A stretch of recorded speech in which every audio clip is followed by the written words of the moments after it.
What's an old game you want a modern remake of? Star Wars Empire at War. The game is still pretty good in 2021. I would change a few things about it, but I want to see a modern canon remake for the game. Road Rash. Nothing like knocking someone off a bike by hitting them with a chain while going 90 miles per hour. With better graphics, maybe VR, you could keep the original soundtrack though. I'm feeling California. I always liked Neil deGrasse Tyson's idea that humans and gorillas have like a 1% difference in our DNA, and we get excited when a gorilla can finger paint. So what if there is a 1% difference between us and aliens? Would aliens be excited when we develop the theory of relativity? Basically, we may be too stupid to even conceptualize what an advanced alien species could be, and they may not bother to wipe us out at all because we pose no threat, or they just may keep us around like pets. Read the Three-Body Problem trilogy. It's a very well-reasoned series about the inevitable conclusion a far advanced society would reach when it becomes aware of an intelligent, yet safely far away, star system. The middle book, The Dark Forest, is also the name of this line of thinking. As, I think, Neil deGrasse Tyson pointed out, Hawking is basing that assumption on his knowledge of us humans alone. Now that's all he can base that off of, obviously, but there is no evidence that points to that aliens will be the same. Some aliens may not even have wars or might not have any interest in attacking us at all. After all, what would the highly advanced aliens want from us humans in the first place? Many say liquid water, but I have the feeling that if they can travel to Earth over X amount of light years, they probably aren't worrying too much about water. I mean, it's basically true that aliens who have the ability to travel across the universe very quickly would have very powerful weapons that we cannot comprehend nor defend against. The aliens who dealt with imperializing the entire universe already would have no care for us, but rather use us, drain us of our resources, colonize the planet possibly, and replace us. The good thing is probably they will not bring diseases that specifically are made for our bodies, so they would have to individually seek us out to destroy us. Silver linings. One major difference: the Native Americans encountered humans. We don't know what we'll encounter. We have exactly one example of a technological species to go off of, and we have no idea if we're typical or not. Could be absolutely anything, from total disinterest to utter aggression to pure love to dispassionate scientific curiosity, or more likely, something we have no concept of whatsoever. For all we know, they'll have a huge technological advantage, but will be wholly unprepared for the lying, killing, self-deluded horror show we are. I mean, we already have whole movies about brave humans killing an alien mother and all her babies, and we haven't even met them yet. My guess, though, is that they won't wipe us out like the Native Americans. They'll wipe us out like the dodo, or possibly like the early one-celled organisms that died out during the oxygen catastrophe. We'll just be a few more of the sad little animals in the way of whatever they came here to do. It's at least plausible, assuming the aliens have good intentions, if their organic chemistry evolved separately from ours, or even has some basic overlaps. They may have some type of virus or other innocuous bacteria-like cells they carry that devastates our cell membranes but has no effect on theirs. They may also introduce us to some tech that we are not mature enough to handle, or has unforeseen consequences in the Earth's environment. I think that there is one major flaw in this statement. He assumed that the aliens would act like humans. Furthermore, we don't know if they would be multicellular life forms or maybe a far superior type of being that we can't even imagine right now. There are millions of new species we meet on a regular basis, mostly bacteria, and we don't wipe them out, since we don't notice them or are bothered by them. What we can say is, that there are endless possibilities, even if we would happen to meet the species equal to us, and to say what the most likely scenario is, we will need to collect more data. No, there is no resource we have they couldn't get. If you're at that advanced stage, you could even uplift some of your own wildlife to full conciseness and make it an intelligent species if they felt lonely.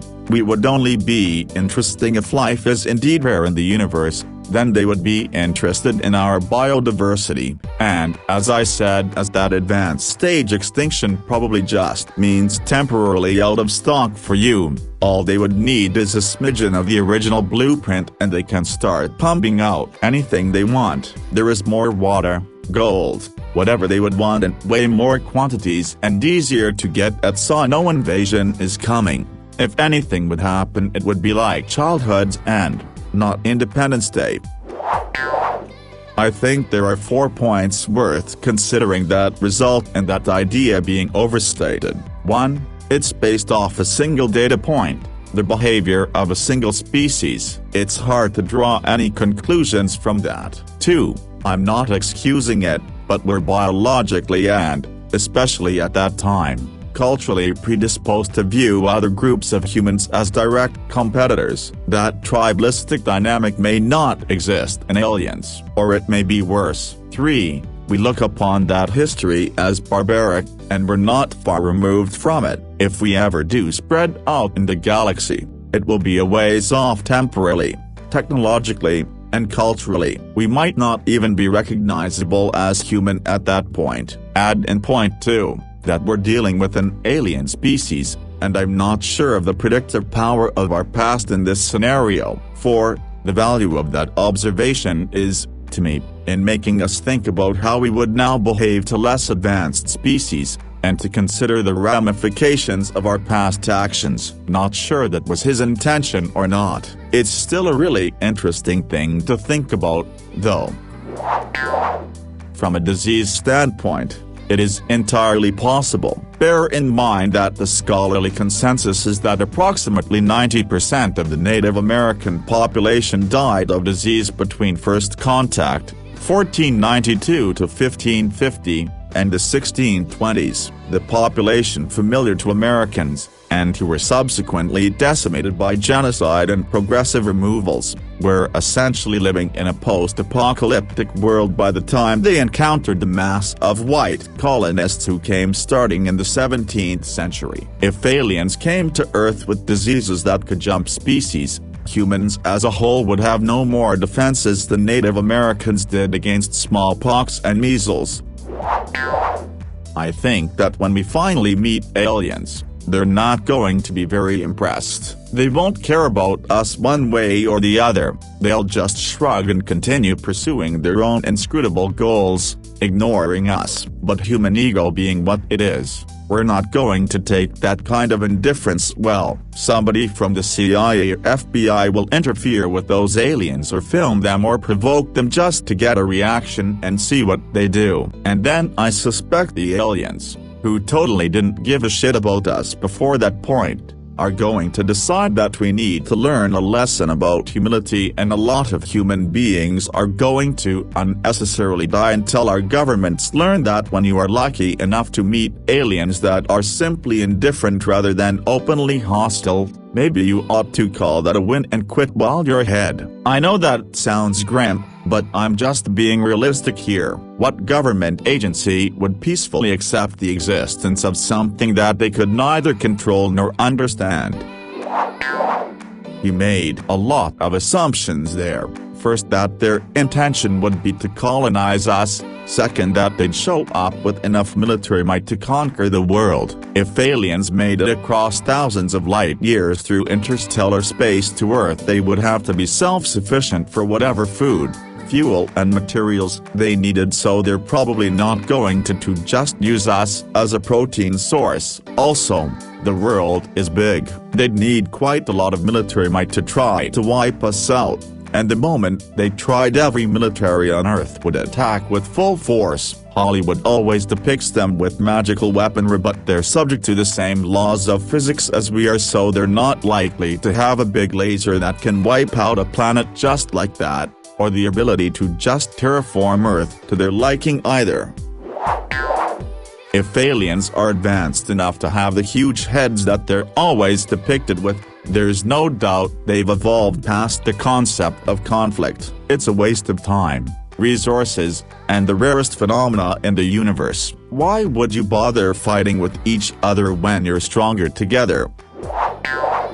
I remember a Twilight Zone episode where the aliens came to serve man. Occasionally groups of humans would be selected to go off-planet to a paradise where aliens serve man. Linguists and code breakers studied a book from the aliens, hopeful that a translation into human languages would be better than a Bible. It was really a cookbook. They served cooked humans to the aliens' elite. I hope this isn't a stickler comment, but there are 5 million Native Americans in the U.S. Most live off the reservation now. The culture has struggled but still exists and is quite strong in many places. There is a lot of Native pride, and there is good reason for that. 5 million people would probably tell you they have not been wiped out. If aliens have mastered traveling beyond the speed of light, I don't think they'd be looking for natural resources. As of the current science, to even speed a single atom to the speed of light, it would take all the energy in the universe, much less whatever biomass energy available on Earth. Now it could be that there is a race of aliens who give two shits about life and just want to destroy living planets for sport, but I kinda doubt it, just because if they have mastered the secrets of the universe, they'd appreciate all the wonders of the universe as well, where life is one of the rarest phenomena. I think if we meet another species, it's incredibly unlikely we'd have anywhere near the same level, or type, of intelligence. Either their technology is incomprehensible or their biology and culture is completely fundamentally different. Wiping out a planet could be commonly accepted in their culture, or they may see us as beasts, in the same way we might if we came across pre-modern humans. I think the three-body problem and the dark forest theory is one of the most realistic thoughts about it. It suggests, if there are limits on physical travel in terms of speed, the time it takes any species to travel between stars is large. It also says that the chances of any alien species being hostile may result in extinction, so you would not take the risk and would always strike first. You'd strike first because of the time spans involved in travel mean that if you delay, there is always a change for a major technological breakthrough, meaning that while you travel in new spaceships you're likely to be outclassed when you arrive. Hence the dark forest metaphor. We're all stalking in the galaxy, careful to never give ourselves away, and if we see anything, stab it quickly. This theory seems interesting because it largely ignores the idea of intergalactic wars or aliens wiping us out for resources. They wipe out everything they find because it's the only logical choice to protect their species. It's kinda caveman dumb to assume that, yet totally understandable on our end. I mean, it's what happened to us on Earth when civilizations with advanced technology did to lesser advanced civilizations, and we're still dealing with the after effects of it today. But if someone got smacked around by their family growing up, does it give them grounds to be on the offense because they assume everyone else they meet will do it? As complex as the question is, it's probably just plain old rude, and they just don't really try hard to put much effort to associate with bigoted people like us because of that. Let's keep in mind how common carbon-based life would be in the universe and how certain civilizations would have advanced throughout the billions of years the universe has been around. We've only been figuring out how our own civilizations should treat each other for only like 5,000 years. What would happen 200 years ago would be unacceptable in modern society today. Imagine having millions of years to wear our claws out, or billions. Of course, treating us like how colonists treated Native Americans would be intolerable. I'm willing to bet societies that can travel from one star to the next would have to be in the top 1%. And we know what those people are like. Yeah, it'd have to be likable, and other beings would have to like working with you. You'll guess that these people aren't even concerned about waging war on us at all. Why would they be? What do they need to take on Earth they couldn't easily get from other billions of planets? We're not special, it's business and charity or both together. I can see it. On the one hand, if there's otherworldly visitors looking to expand and come to our primitive land and declare whatever their version of terra nullius happens to be, we could easily be beaten into submission from a more technologically advanced force, or reverse the tables, and we are the technologically advanced galaxy-hopping species. We travel to visit another planet that may kill us with via a pathogen we have no defense for. I'm all for it. Unfortunately, the idea that spacefaring alien life exists right now is just fantasy. Life existing at all is absurdly unlikely. Life surviving long enough to be technologically advanced enough for interstellar travel is many times more unlikely, and it just happens to be at the same point in time where our species exists. Yeah, it's possible. But so is winning the lottery jackpot 10 times in a row. I'm not holding my breath for either. Something I heard recently that kinda makes sense to me. When a culture is sick, their stories about aliens are violent. When a culture is strong and polite, so are the aliens. The way Japan does their whole alien UFO thing is different from ours. Since probably the late 80s we Americans have been growing more separated and less trusting of each other. Our UFO stories went from aliens are chill brothers to they want to exterminate us. I suspect if we met and tried to integrate with advanced aliens before we are very similar to them it would wipe us out. Note I said it because the aliens don't have to be malevolent. If our cultures mixed, the stronger culture would be wiped out by simple adoption and absorption. They would not become more like us, we would become more like them until we are them. This is the founding concept and reason for the Prime Directive in Star Trek fiction. Because if you try to integrate an inferior species even with the best of intentions you are likely to erase them even if you never intend to. I think it's projection. I think every idea humans have about aliens is projection. Humanoids who travel far across the universe just so that they can colonize us. Why? Because it's what humans do. So humans assume aliens think and act just like them. People did the same thing with gods. They bestowed their qualities on deities. This is why many gods are written to be complete scumbags, because they are based on human nature. It would be a complete waste of resources for aliens to come here and have an occupational force. There's nothing here that can't be easily acquired from all of the dead planets, asteroids, comets and gas giants with way less effort. The main worry would be carrying new diseases that could potentially wipe out everything.